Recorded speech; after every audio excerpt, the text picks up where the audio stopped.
Anya na ang mga dagkong balita sa Balitang Bisdak karong Martes.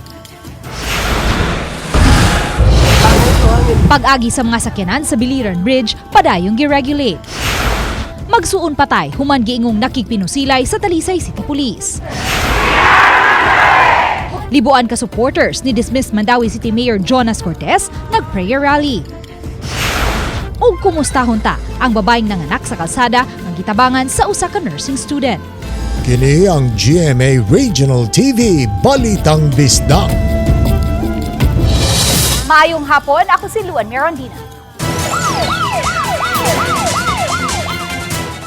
Magsuon patay, human sila giingong nakigpinusilay sa kapulisan sa dakbayan sa Talisay sa Sitio Cambao, Barangay Campo 4, Talisay City. Ang report ni Femari Dumabo. Ang mga namatay na gina 32 anyos ug gila sa alias nga JR ug ang iyang 18 anyos nga manghod nga gilang si alias Ike. Mato ni Police Lieutenant Colonel Epriam Pagoyod, hepe sa Talisay City Police, nga dunay nitawag sa Talisay City Police Station nga mga concerned citizens nga nagpahibaw nga may duha ka mga lalaki nga mga armado o kadudahang mga lihok dali nga niresponde ang kapulisan sakay sa unmarked nga sakyanan. Ug sa pag-abot sa dapit sa pagnaog sa kapulisan sa ilang sakyanan, matud pa gipamusil sila sa duha ka mga lalaki. Makita ang mga buslot nga gitumbok nga agi sa mga bala diha sa sakyanan. Nakabawas ang kapulisan hangtod nga naigo ang magsuong suspitsado. Kaduda-duda man talagang dalawang tao doon sa area na madilim na walang ginagawa sa anong ginagawa sa area. So pagsita ng tropa, baba ng tropa, sisitahin sana, bigla na lang silang binaril. So doon po nagkaroon ng encounter. Good thing po yung mga backup natin is nakapag-retaliate at na-neutralize natin yung mga suspect. Gisawayan pa pagdala sa tambalanan ang duha ka mga lalaki apan nakabsan gyud kini sa ilang kinabuhi. Nakuha gikan sa mga sospek ang usa ka KG-9, 45 kalibre nga armas o 38 nga revolver. Atol sa pag-verify na ilan ang duha kay si alias JR anaaman sa Rogues Gallery sa Talisay City Police Station nga pinanggita sa dakbayan. Gani gitumbok si JR nga usa ka hitman ug may kalabigitan sa illegal nga drogas. May tulo usab kini ka kasong murder ug upat ka mga frustrated murder. Gilaw usab siya nga top 4 most wanted sa Rehiyon 7. Samtang ang manghod ang adunay kasong homicide Nobyembre sa miaging tuig samtang nag-edad pa kini og 17 anyos. Meron din mga information na na-receive tayo. That's why we will be coordinating sa mga adjacent municipalities natin at sa Cebu City. Baka kasama din to na inutusan ba? Kasi hitman talaga tong si JR. Nagduda si Pagoyod nga adunay giat nga ng duha nga posibleng patyon o kaha tulison. Obanik Leofer Lumayag, Femari Dumabok.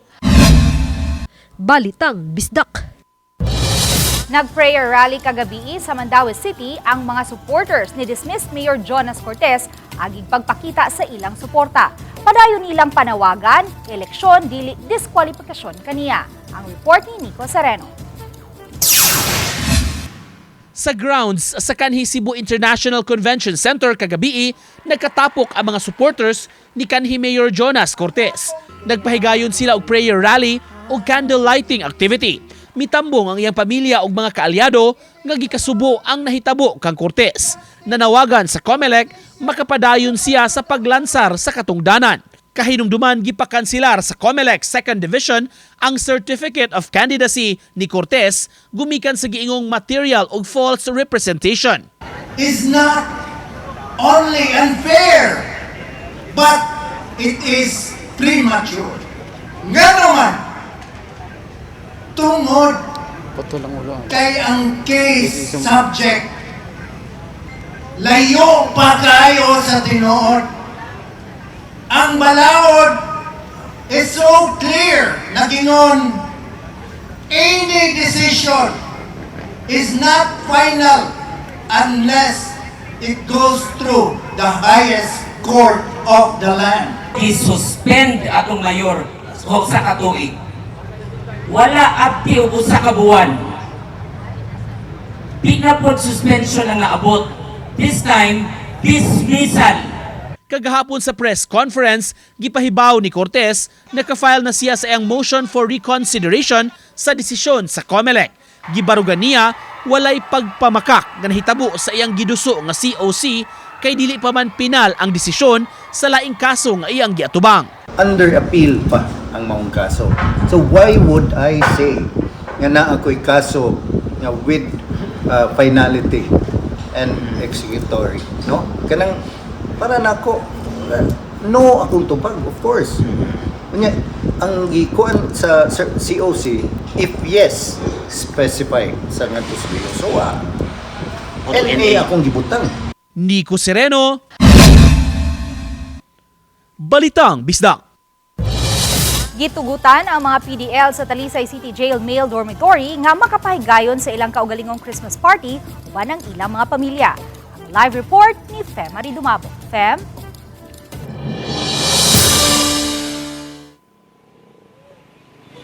Mining Kapaskuhan, wala magpolahi ang mga persons deprived of liberty sa Talisay City BGMP Male Dormitory kay merry usabang ilahang Christmas. Kay gitugutan sila nga makauban ng ilang pamilya og masalo sa pagkaon ning bispiras sa Pasko. Sugod nito Disyembre 13 hangtod na sa Disyembre 30. Matag adlaw ang ilang Christmas party nga gipahigayon sa Talisay City BGMP Male Dormitory. Gibahin ang 32 ka mga dormitories o ang 1,272 ka mga PDL ngadto sa 17 ka mga adlaw aron ibahin-bahin ang mga adlaw sa ilang Christmas party. Ang nakanindot kay kuyog nila ang ilang mga mahal sa kinabuhi nga mo'y nagdala sa paborito nilang pagkaon. Naaktuhan sa GMA RTV ang emosyonal nga panagkita sa mga PDL sa ilang mga igsuon, asawa, mga anak ug ginikanan nga sud na sa dugay nga panahon nga wa nila makauban. Usa matud pa kini sa ilang nakatunan sud sa prisuhan, ang paghatag og importansya sa pamilya. Usa sa emosyonal kining duha ka tuig nga nabilanggo tungod sa kasong robbery. Mitug-an nga kumpleto ng iyang Pasko. Human makita niya ang iyang asawa ug duha ka mga anak. Ilabi na ang kamanghuran. Kinsa pipila ka buwan pa lang, dihang napriso siya. Magtuyos din niya, karoon kita sa kamuhuran. Karoon bagyung nga, tayo mga Pasko. So, ang ako na nga, giyampo nga, karoon, unta, tibol ko pamilya mo, karita. Ya karoon, pakis mo, kapag tuod ko lang sila. Salamat, giyapon ko sa Ginoo nga. Ang ako magampo, idungog niya. Balungon sila, ya. Salamat ko sa kusawa, tungod sa iyang kuhan. Kagugi, wag ko mag-speak nga kung sari ko katak mas gugma sa akong asawa kaya dito sa laya pa ko magbaliwala na ko ang yang pagtagan ako kanon day pagpagpresyon ko dili galim mawa tas pamilya. Mas nakahilak pa siya sa diyang mibutyag ang iyang 32 anyos nga asawa nga maningkamot siya alang sa ilang pamilya o nga magpaabot siya hangtod nga mamahimong gawas no ng iyang bana. First time niya nakita ni. So mura magsige siya pagkita sa papa? Magsige siya papa, magsige siya ana. Ang gawa sa papa, be siya, kutaw ka papa, mo siya, papali. Magbago na sa siya. Ikaw, handa mo ka dyan ginawan? Oo, ang ko magpaabot sa... Kang wardin mo gini nga pasiugda nga ang mga priso nato atong tagaan o higayon nga ang ilang mahimamat, ang ilang mga pamilya sa pagsaulog sa Kapaskuhan. Gitagaan ko sila by dorm para dili kay daghan kay ang mga bisita, dili ta maghuot, dili ta magsamok, makontrol na to ang crowd. Gawa sa ilang mga Christmas party, aduna sa gitagana ang Talisay City BGMP nga Family Day, ugma atol gyud sa adlaw sa Pasko. Dito sa magfiesta sa maong pasilidad kay makasaw man sa kapino sa kalibo ka PDL ang ilang mga tagsa-tagsa ka pamilya. Niadtong Disyembre 20, gipahigayon usabang libreng mass wedding. Sa 13 ka mga PDL nga groom samtang upat usab ka mga babaeng PDL uban silang tagsa-tagsa ka mga hinigugma. Usa-usab kini sa pinaskuhan sa BGMP Talisay City sa mga PDL nga mahatag kanila ang tinuuray nga kalipay ug gugma ning Kapaskuhan. Pinaagi sa kasagrado sa kasal. Sa pagsaulog sa Christmas, among yung gitinguha nga adunay love para sa tanang PDL and the sacred vow of marriage. Mo yun na lami kay paminawon nga magtiayon na sila karong Pasko.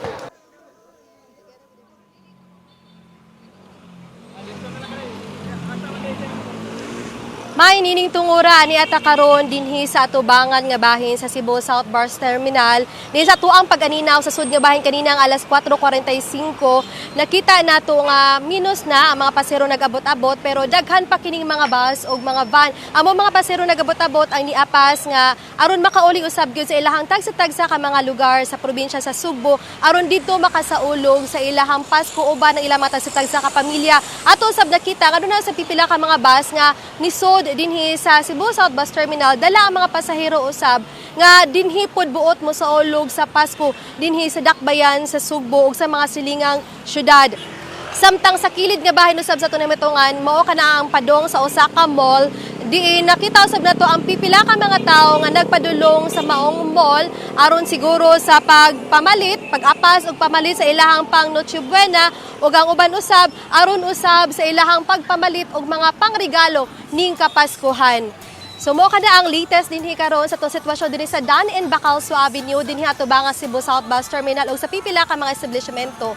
O atuan na lang panghinaot nga Merry ang Christmas natong tanan mga kapuso og Merry Christmas sa sab kanimo, May. Daghang salamat, Femari Dumabok og Merry Christmas. Kini ang GMA Regional TV Balitang Bisdak.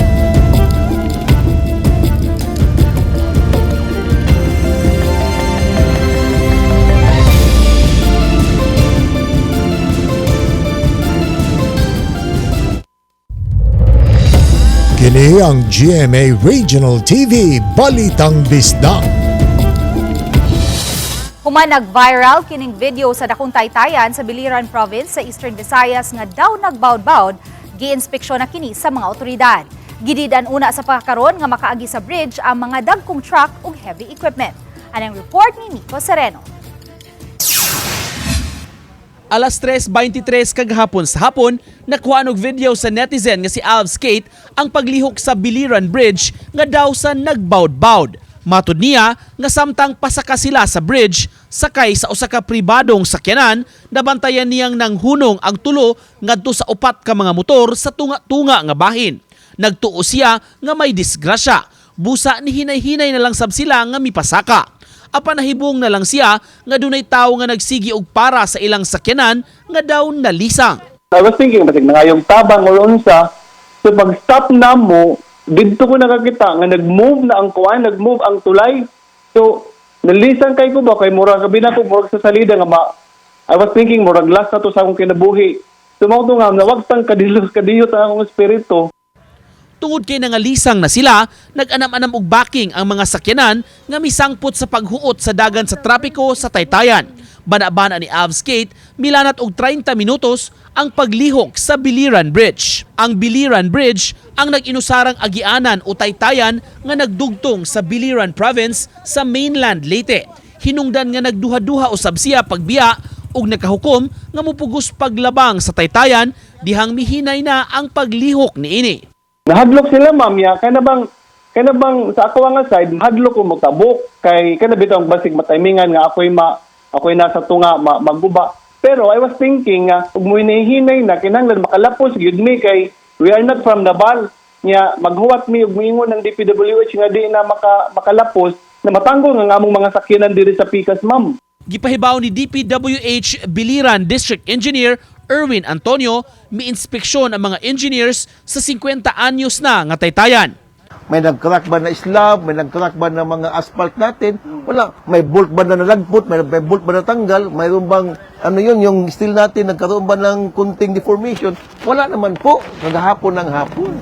Pero as a sort of preventive measure lang, ang ginawa natin, yung usual na ginagawa natin, we don't let heavy equipment or heavy vehicles na dumadaan dun sa bridge natin. Nakikalayo na sila sa DPWH Regional ug National Office aron ma-deploy usab ang Bridge Inspection Vehicle ug makapadala og dugang structural engineers nga mosusi. Abiso sa mga otoridad, makaagigihapon ang mga light vehicles sa Taytayan. Ang mga bus giawhag pakanaugon una ang mga pasahero una mutabok sa bridge. Gikonsidera sa mga otoridad ang paggamit og barge para makalabang ang mga dagkong sakyanan ug mga trucks. Tulungan nyo kami para yung mga may-ari ng lupa kung saan dadaan. Kay gusto kasi ng mga member ng Chamber of Commerce because losses daw sila. Losses talaga sila. Saka isa pang yung mga pagkain, hindi man sila mag-offload lang muna, pakunti-kunti lang pagpasok dito. So makapasok pa rin. Hindi maantala hindi ma-cut off yung pag-supply natin sa mga food chain natin. Sa social media, gipahibaw ni Biliran Governor Gerard Espina ang mga nasabutan sa PDRRMC meeting. Naglakip niini ang pag-umol og task force pagpangita og port passage nga kadungguan sa mga barge nga gamiton unya pagpalabang sa mga heavy vehicles pasud og pagawas sa lalawigan. Giawhag sab ang sanggunian pagpalabang og resolusyon pagduso sa paghimo og alternatibo nga taytayan. Gituki usab ang posibleng deklarasyon sa state of calamity aron mapatuman ang price freeze sa mga palaliton nga posibleng maapektuhan sa nahitabo. Uban ni Marlon Melgazo, Nico Sereno, Balitang Bisdak. Subay gihapon sa issue sa Biliran Bridge, gipasabot sa usa ka negosyante nga dugay na nilang problema ang pag-manage sa muagi sa maong taytayan. Matud sa negosyante og ice cream og distributor sa manok sa probinsya, dugay na matud pa niya nga gireklamo sa DPWH ang pagpalabang sa mga truck nga mas bugat sa gilatid sa management sa taytayan. Ang paglihok sa taytayan usa ka indikasyon nga adunay problema ang nag-inusarang taytayan pasulod og pagawas sa biliran. We will always look kuan kanang mailabang precaution kay kana nga time na may tao. Dili dayon maaksyonan ang problema, posibleng maapektuhan ang publiko kay posibleng musaka ang presyo sa mga nagunang palaliton. Musaka gyud na ang mga pricing. Tapos ang supply sa imo na delikado na mag-short pareha na sa gasolinahan. Gasolinahan they will not allowed to pass the tanker. Correct. So that's almost 20 tons. So ilang allowed is 4-wheeler only. So it's also very dangerous nga imo nang i-transfer sa barrel. Update kabahin sa Biliran Bridge, mga kapuso, karon lang gyud nga mga alas 5 sa hapon temporaryong gisiradan ang maong taytayan alang sa himong inspeksyon sa DPWH. Gipaniguro sa kapulisan nga way gibaligya nga mga pabuto sa nagkalain-laing dapit ilabi na nga way gitudlong firecracker zone sa bisan asang dapit sa dakbayan sa Talisay. Gahapon usa ka adlaw sa di pa ang bispera sa Pasko, moabot sa 169 ka mga pabuto ang nasakmit sa mga sakop sa Talisay City Police. Kini atol sa ilang pagsubay sa kamerkaduhan ug sa ubang mga establishmento sa dakbayan ug bisan na sa mga panimay sa mga sudlunong dapit. Lakip sa gisakmit mao ang mga improvised nga mga pabuto sama sa lantaka nga nakit-ang gidaladala sa mga bata. Gipasabot sa kapulisan sa Talisay City nga iligal ang pagpamaligya og mga pabuto ug bisa na ang pyrotechnic device sa syudad kay wa kini tuguti sa LGU. Awhag sa kapulisan sa mga Talisaynon nga kun buot gyud magsaba-saba ning Kapaskuhan, mogamit na lang og mga alternatibo sa pagsaba-saba aron masiguro ang luwas nga pagsaulog sa Pasko ug ang pagsugat sa bag-ong tuig.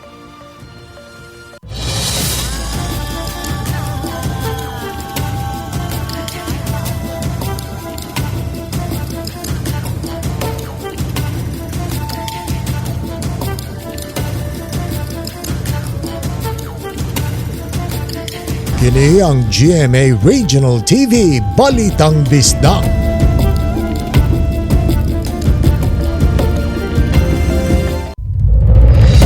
Kini ang GMA Regional TV Balitang Bisdak. Inanay ng midagsa ang mga tao nga namalit og mga pabuto sa South Road Properties kon SRP. Ang detalye sa report ni Alan Domingo. Pipila ka oras na lang sugaton na nato ang Pasko ug usa sa mga naandan nga pagkahimuon sa uban ang pagsaba-saba diin lakip sa listahan nila ang pagpabuto o kini mga firecrackers o fireworks sa dakbayan sa Sugbo bugtong ang SRP lot lang ang gitugutan diin magkapamaligya sa nagadayang pabuto. Dili mo minos sa 16 ka mga stalls ang nagdisplay sa ilang mga paninda nga inanay ng gibisita sa mga pumapalit. Sama na lang nining magtiayon nga namalit na og fireworks apan siniguro nga luwas gikan sa peligro. Ang mga bata di gyud nato pakupton og mga pabuto nga kanang kusog. Mas maayo atong pakupton mga bata is kanilang yung bingala. Nya kung naay dili mo buto nga pabuto, never good nila puniton. The parents And also then, will always take care sila sa mga bata. Extra careful gid sila to watch their children. Samtang ipadayag sa mga nanginabuhi og pabuto nga luwas ang ilang mga produkto diin gituman nila ang lagda nga gilatid sa gobyerno. Gawas pa niini aduna usab sila maggamit og galing adunay aksidenteng mahitabo sama sa mga fire extinguishers, tubig, grabas ug uban pa. Gidugang nila nga dili sama sa bag-ong tuig ang bulog sa mataw karong Pasko apan aduna gyud gihapoy igo-igong gidaghanon. Kay last year, it's not a good year kay tungod lagi sa countdown. Karon nag-expect yun mi nga mas dako-dako ang amo ang halin. Medyo bingaw pa pero naa na gyud mga customer gyud nga binagsa mo ari. Kano sa expect nato nga mo dugok ang mga customer? Amo amang yung mga kuan sir nga kada hapon na ayud kay katulong init-init pa man so mahapon gyud da ayud ang mga tahan tud gabi. Kauban si Clover Lumayag, ako si Alan Domingo. Balitang Bisdak. Pipila na lang ka oras sa ulugon na nato ang Pasko. Apan padayon ang mga last-minute shopping, ilabi na sa mga supermarkets o grocery stores. Ani ang report. Sa usa sa mga supermarket sa Barangay Lahog, padayon ang pagdagsa sa mga customers bisan kun alas 3 na sa hapon. Usa kanila ang 73 anyos nga si Virginia Glodove. Nakapamalit na siya kagahapon og pang Noche Buena sa pamilya, apan kay nalimtan ang pangsalad, hinungdan nga mibalik siya karon sa supermarket. Para sweet ang kuan, family ties. Matod ni Virginia, nabantayan niyang misa kagayod ang halos tanang pang Noche Buena items. Gani gahapon, miabot sa dulan 7,000 ang iyang nagasto alang sa pang Noche Buena sa ilang pamilya nga may kapinsa na po ka mga sakop. No, there is a great kuan jud difference than before. The one that is important. The rest nga I thought is not important, I did not take it. Matod sa management sa naasong supermarket, tuyo nilang gilugwayan og usa ka oras ang ilang shopping hours aron maatiman ang mga last-minute shoppers. Inay alas 9 sa buntag sila mag-abli, gisayuhan nila kini karong adlaw. Busa alas 8 pa lang ganihang buntag, abli na ang ilang supermarket. Hinuon, aron may oras usab sa pamilya ang ilang mga staff, sa mga oras gihapon ang ilang pagpanira sa alas 8 sa gabii.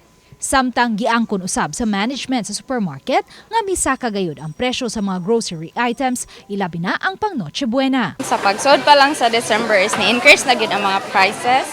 Dili mi kakuan sa pilay increase ma pero ni-increase gid siya. Busa alang kang Virginia, di na mahinungdanon nga adunay dakong hikay ang mahinungdanon nga magkatipon ang tibok pamilya ug magpasalamat sa Ginoo. Uban ni Marlon Melgazo, Luan Marondina, Balitang Bisdak.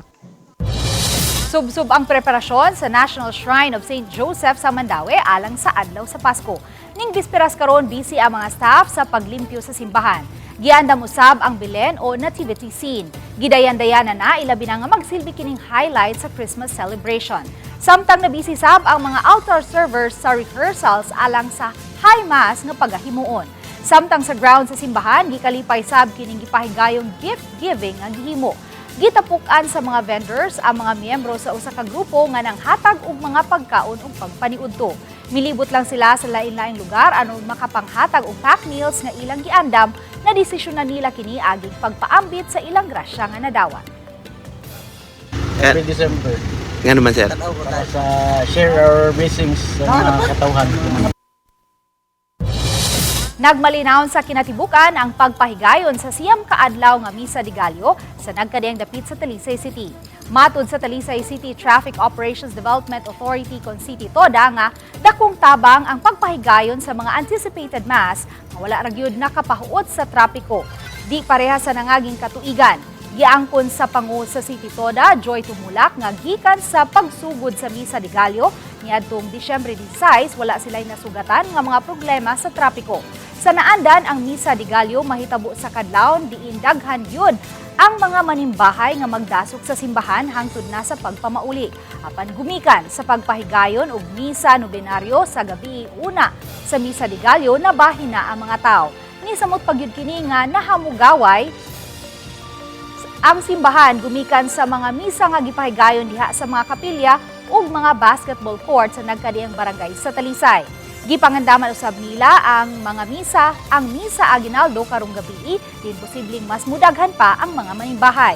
Hinuon siya masaligon nga kaya ra nila kini gumikan kay anaaman sab ang kapulisan, mga mga barangay tanod ug mga force multiplier nga matag adlaw makita diha sa sud ug gawas sa mga simbahan.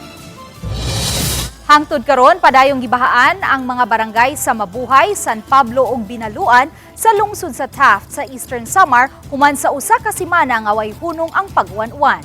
Ani ang report. Gibahaan usab ang tulay nga nagdugtong sa lalawigan sa Samar ug Eastern Samar nga mo'y hinungdan nga wa paagi sa mga sakyanan ang tulay. Gawas sa grabing pagbaha, nabantayan usab ang pagdahili sa yuta daplin sa karsada sa may barangay Burak. Miabot usab sa 2 metros ang giladmon sa baha. May mga mulupyo nga gahimo og balsa nga gisakyan sa mga pasahero ug mga motorsiklo aron makatabok sa pikas nga bahin sa tulay. Usa ka gatos ang bayad sa isakay nga motorsiklo samtang 20 pesos usab sa matag tawo nga mulabang. Moabot sa 1,000 ka mga tawo ang natanggong sa lugar nga pagawas og pasud sa Eastern Samar. Hinuon may laing kaagi ang rota sa Basay Kinapundan o South Road sa lalawigan. Matud ni Kapitan Ruben Duray sa Barangay Mabuhay sa lungsod sa Taft nga sugod nilang nabantayan ang pagsaka sa tubig sa ilang dapit niadtong Lunes, Disyembre 23 sa buntag. Moabot sa 20 ka pamilya ang gipabakwit sa simbahan. Samtang moabot usab sa 1,400 ka mga mulupyo sa barangay ang apektado sa pagbaha. Nanawagan usab ang kapitan og tabang alang sa mga pagkaon, hygiene kit ug tubig mainom. Sa pakighinabi kang Mayor Gina T. sa lungsod sa Taft, nga napo ka mga barangay ang gibahaan ug hapit 70% sa mga mulupyo niini ang apektado. Gimanduan usab sa mayor ang mga rescue team nga susihon ang mga dapit nga gibahaan aron masayran ang kahimtang sa mga mulupyo. Nanginahanglan ang lungsod og tabang sama sa pagkaon, hygiene kit, medisina ug tubig mainom. Gabantay hinuon ang mga sakop sa Taft Municipal Police Station aron mopahibaw sa mga motorista nga adto moagi sa Borongan, Kinapundan, Basay Highway. Humihingi po kami ng tulong kahit kunting tulong man lang po na pamasko kasi Pasko ngayon. Siguro pag tumagal ng ilang araw to mangailangan na kami ng tulong sa nasyonal, pero lagi naman yung province sa munisipyo. Ano pong mga tulong na kailangan ninyo? Pagkain. Number 1 yan, saka tubig. Uban ni Clans Gabutin, Luan Merondina, Balitang Bisdak. Kami ang GMA Regional TV Balitang Bisdak kinatibuk ang puwersa alang sa masa komisyon ug mas halapad nga pag-alagad sa nasod. Og unong ka oras na lang yun, Pasko na. Maayong hapon mga kapuso ug Merry Christmas.